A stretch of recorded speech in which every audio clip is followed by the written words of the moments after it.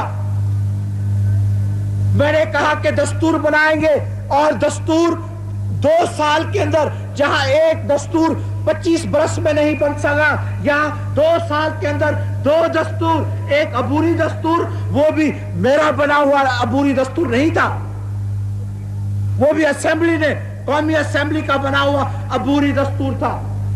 عبوری دستور, اس کے بعد مکمل دستور, مکمل دستور وہ بھی قومی اسمبلی کا بنا ہوا. اور کون سا دستور؟ وہ دستور جو اسلامی, وہ دستور جو وفاقی, وہ دستور جس میں جمہوریت کی حفاظت, جمہوریت کی سلامت. جناب, اور میں کیا کروں جمہوریت کے لیے؟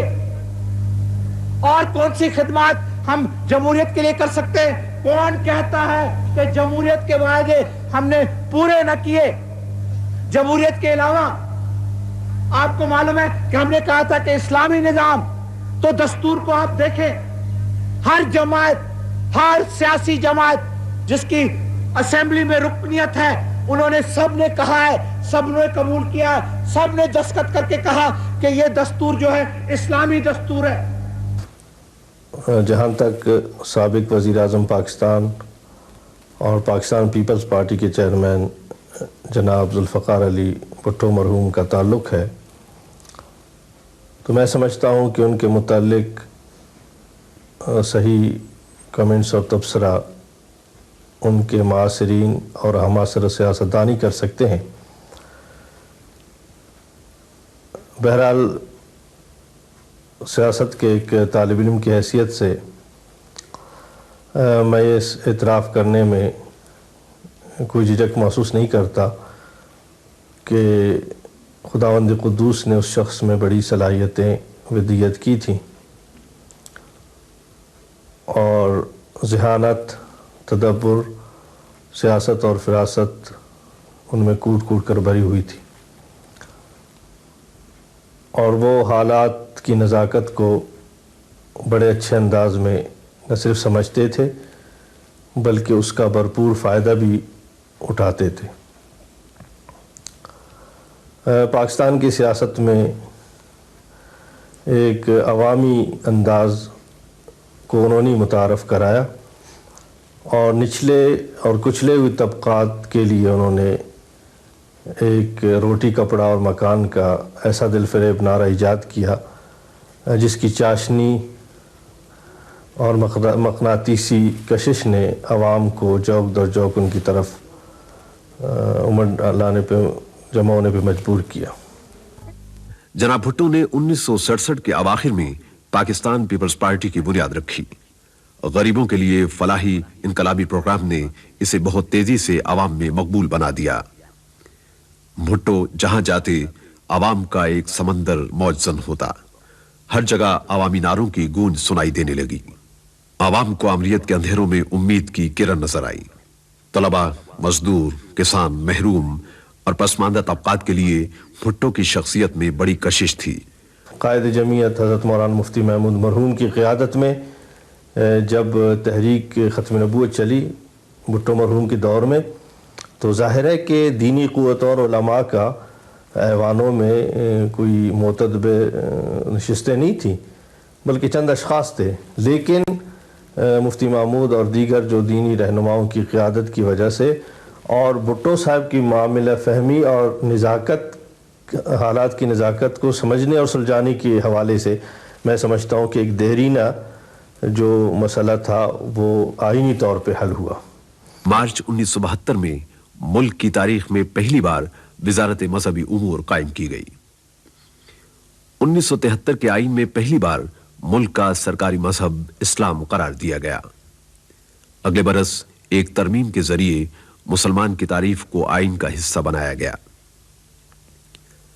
3 جولائی 1973 کو غلطیوں سے پاک قرآن مجید کی اشاعت سے متعلق ایک قانون منظور کیا گیا.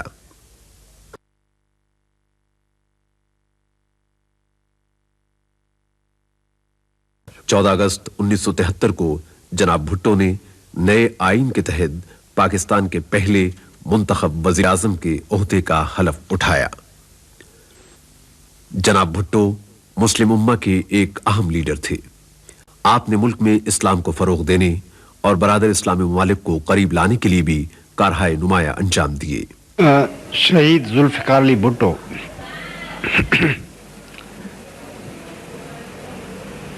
as a human being had his full quota of weaknesses and his administration was such that we were compelled to be in the opposition. I belong to that camp which was opposed to the regime of Shahid Zulfikar Ali Bhutto, and I happened to be in jail since 1976 till his government was brought down. And therefore, I have had the opportunity of seeing both sides of his, both good and bad. On taking stock of his whole life, I am of the opinion that he was one of the bravest men of all times. He could, if he so chose, be extremely generous, extremely courteous, extremely understanding. And he knew how to be brilliant in all circumstances. He was really a great genius and a very, very great, brilliant intellect. He could work under pressure. He could bear pressures which would be really unendurable for many men. He retained his elan, his courage, his self-discipline, his commitment to his ideals up to the very end. Very few people can resist the kind of tortures, the most mental and physical, to which he was subjected. The most cavalier, the most brutal, the most inhuman, the most cowardly treatment that he was subjected to would have broken a lesser man in far lesser time. He became only a bundle of bones at the time. I was in the same jail. I happened to be in the same cell where he was lodged in Kot Lakhpat before the sentence of the High Court. So I know from first-hand tales what was the kind of treatment that was meted out to him. During his political life, he was an unusual figure in all senses of the term. I toured from Punjab to Sindh. I found that every house treated his glorious death as the death of a dear brother and a son. It was absolutely impossible to differentiate between the reaction of an old woman in Gujarat or Sialkot or in Ketibandar or any districts. It was absolutely, language became no barrier at all. The reaction was exactly the same. And there were some astounding reactions to his death, which I remember all the time. He was a very great man. He will remain like a beacon of light to all of us, whether we agreed with his philosophy or not. His courage, his magnificence, his generosity, even in the time of fall, will remain a great example to all those who aspire to serve our country as he aspired to do. 3 جون 1977 سے حکومت اور opposition کے درمیان طویل مذاکرات کا آغاز ہوا۔ درمیان میں مذاکرات تعطل کا شکار بھی ہوئے، لیکن بالآخر حکومت نے اپوزیشن کے مطالبات تسلیم کر لیے۔ وہ انتہائی ذہین سیاستدان تھے اور اس کے علاوہ بہترین پارلیمنٹیرین، یعنی جہاں تک تقریر کا تعلق ہے وہ میرے خیال میں بہت اچھے مقرر تھے۔ اسمبلی میں انہوں نے بارہا ان کی تقریریں سنی مختلف موضوعات پر، اور اس کے علاوہ یونائٹڈ نیشن میں بھی جا کر انہوں نے پاکستان کے کاز کو مختلف وقتوں میں پلیڈ کیا۔ 77 کے جب انتخابات ہوئے مارچ 77 میں، تو ہم نے اس وقت ایک الائنس بنایا ہوا تھا PNA کے نام سے، پاکستان نیشنل الائنس۔ تو ہمیں یہ شکایت تھی، یعنی اگرچہ میں ان 38 کینڈیڈیٹس میں شامل تھا جو اس الیکشن میں کامیاب ہو گئے تھے، لیکن اس کے باوجود اس اجلاس کی بھی میں نے صدارت کی لاہور میں، جس میں یہ فیصلہ کیا گیا کہ ہم ان الیکشن کے نتائج کو مسترد کرتے ہیں اور کچھ مطالبات ہم نے رکھے اور اس کی بنیاد پر ہم نے تحریک چلائی. اور میں نے ہمیشہ یہ بات کہی ہے کہ یہ اپوزیشن کا بنیادی حق ہے کہ وہ رائے عامہ کو منظم کرنے کے لیے اپنے موقف کی تائید کے لیے وہ تحریک چلائے، یا یہ ہے کہ ایک عوامی یا قومی مطالبہ تسلیم کرانے کے لیے حکومت کو آمادہ کرے کہ وہ اس مطالبے کو تسلیم کرے. تو تحریک چلی اور اس میں لوگوں نے خاصی قربانیاں بھی دی اور 1 لاکھ کے قریب لوگ گرفتار بھی ہوئے.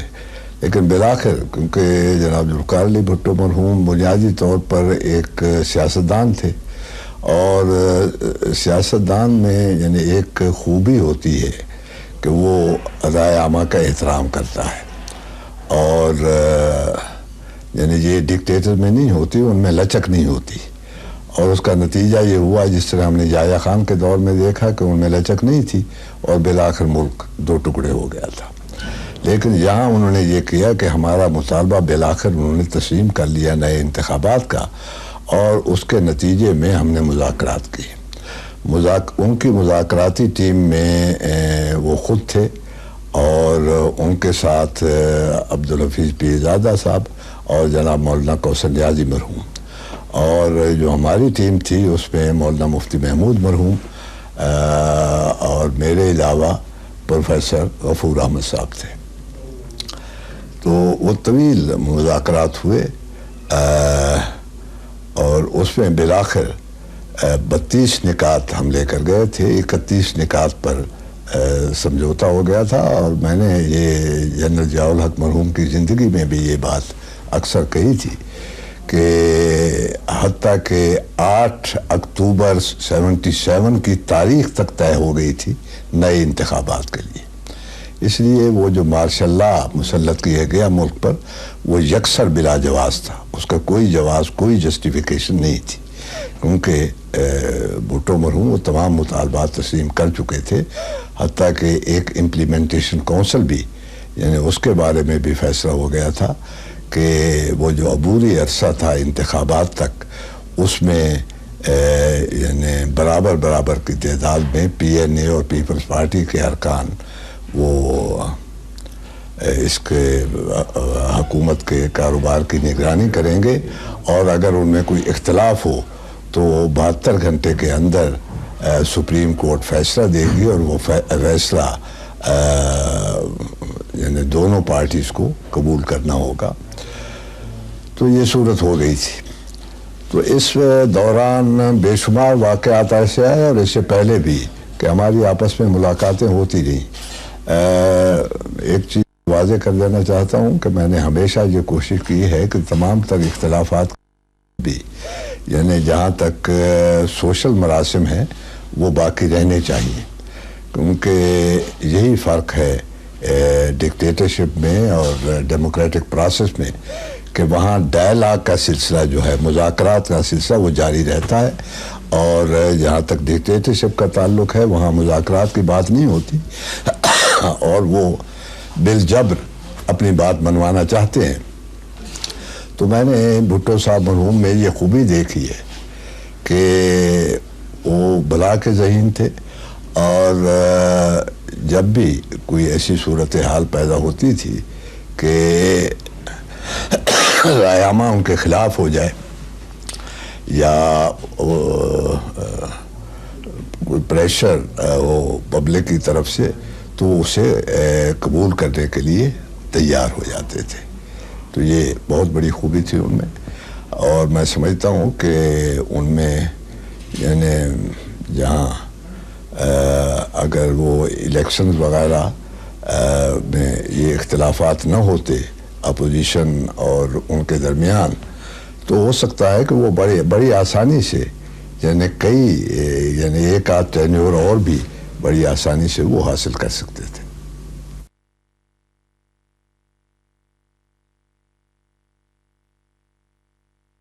میری رائے کے مطابق قائد اعظم کی رحلت کے بعد پاکستان کو ذوالفقار علی بھٹو کی صورت میں ایک صحیح معنوں میں